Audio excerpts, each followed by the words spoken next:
This is my daily affirmation for Black men. So if that's not you, you can keep scrolling. All right, babe, you deserve to feel safe. You deserve a partnership with an equally yoked partner that makes you feel loved unconditionally. You deserve to share your emotions with someone and not feel judged. You deserved a soft love, an unconditional love, a happy love. You deserve to not have to live through those trauma cycles anymore. You deserve to not have anxiety. You deserve to be able to walk out that door and not be afraid for your life. I love you. You deserve the best of everything. You're an absolute king. I'm closing my eyes. I hear this nice voice saying these great words. Her words are amazing. Her words are amazing. And as I got my eyes closed, I think this is a mother talking to her son. But then when I open my eyes, my good eye, this is not a mother talking to her son. This is, I guess, a Black woman, how she would talk to her man. This is very problematic because oftentimes Black women have a way of talking to Black men like this. And this is what creates a mother-son dynamic in Black relationships. Black men are not babies. You can't baby Black men. They're either going to sink or swim. You got to push them out the nest. Frederick Douglass didn't need to be talked to like this. Marcus Garvey didn't need to be talked to like this. Paul Robeson didn't need to be talked to like this. The greatest Black men that ever lived, that produced at a high level, that persevered through major adversity, they didn't need to be talked to like this. They seen what was up against them and they attacked it head on. Was every day perfect? No. Did they bleed? Yes. Did many of them suffer? Yes. But that's just part of the hero's journey. This is very, very, very problematic because what this shows is that a large portion of Black men are in arrested development, meaning that we're 6'4", we're 6'5". We got these beards and these deep voices. We're a physical presence, but on the inside, we're a child. We have the appearance of being physically dominant, but when it comes to emotionally and mentally, we need to be held like little babies. This kind of language is for the babies, because if you talk to the men like this, then what do you have for the babies, for their well-being and their nurturing, okay? There's other ways that you can nurture a man, but this ain't it, okay? The ways that you can nurture a man is reflecting the accomplishments already, the achievement. You have to achieve first, yo. You have to come through the door with something first, yo. Yes. You have to be something. You have to be on your way. You can't be just sitting on the couch. You can't be doing nothing. You can't be in a victim mindset. You can't be on your knees. You can't be not trying, because then what are you going to have for the men that are doing? It's men that are doing that need energy. It's men that are moving forward that need attention. So much attention goes to broken people that ain't never going to be anything. And that's at the children's expense. When I had my eyes closed, I was like, wow, this is amazing. But she's not talking to a child. She's talking to a man. And this language right here will keep the Black man underdeveloped when compared to the rest of the men in the world. The rest of men in the world don't need this. They just need opportunity. So I say, Black women, save this language for the babies. In fact, maybe it's time for Black men to minister to each other instead of the women. Maybe the women are in the way.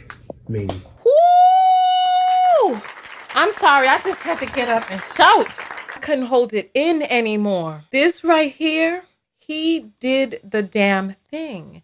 He talked about it in a way that it needed to be spoken about. And people over there talking about his appearance, talking about his face tattoo, I actually like the fact that he has this appearance. Because if he were effeminate, right? If he were effeminate or anything less, because he looks rugged thugged.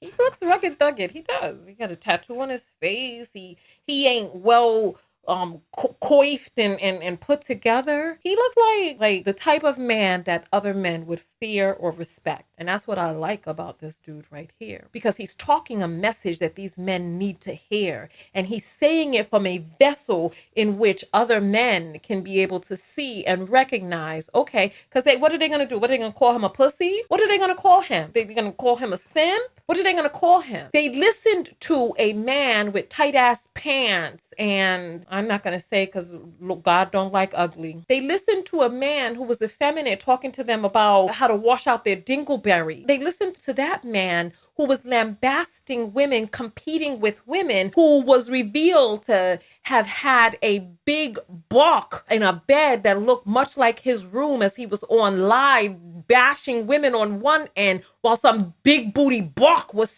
laying there on the other end. But they listened to that man talking about how when the women have to say all of this, there's nothing left for the babies. There's nothing left for the little children. And it sounds like she's speaking to a child. That's what he said. And this is what she's standing up there infantilizing these grown men, speaking as if you would talk to a child. And this man said everything that needed to be said. When you treat grown men like that, what do you as a woman have left for the babies? This is why so many women are all burnt out by the time you become a mother. You all dried up, burnt out, a husk of a woman because you done gave it all out there already. You're bled dry. You got nothing left for the babies. Your breasts are shooting out powder. Okay, I'm sorry. Sorry. That was stupid. But yeah, he said what needed to be said, and I respect it. And it's like, will men hear him? Because they sure did listen to an effeminate godfather, kitten heels. They listened to that, but they won't listen to somebody who has the package, who says he's making money. He's calling himself Ken Billion, so I can imagine he has money. Will they listen there when he talks about being accountable, about being a grown man, about how men who have high output don't need those sorts of things? Let's hear what he's saying. Achievement. You have to achieve first, yo. You have to come through the door with something first, yo. You have to be something. You have to be on your way. You can't be just sitting on the couch.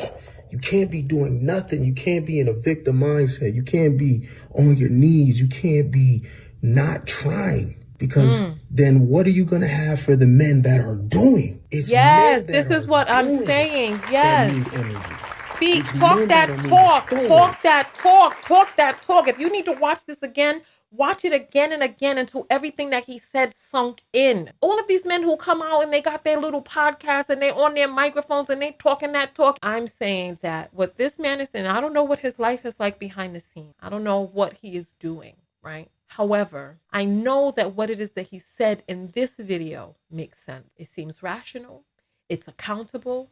It seems adult-like. He seems responsible. So I respect it.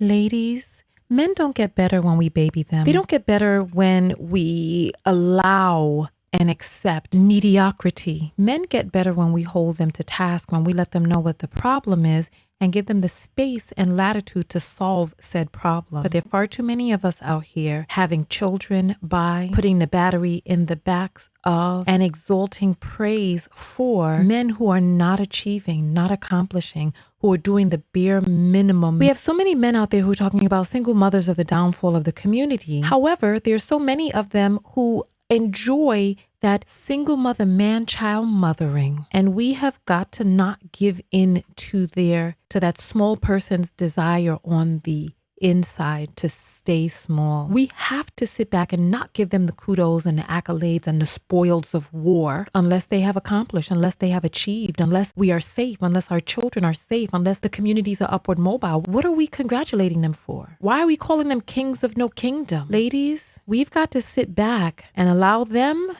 to sink or swim. These shows are recorded live on YouTube and Facebook. Be a part of the live show with thousands of other viewers. Join the text notification squad so that you'll get a notification whenever I go live. That's TonyaTKO.com/text.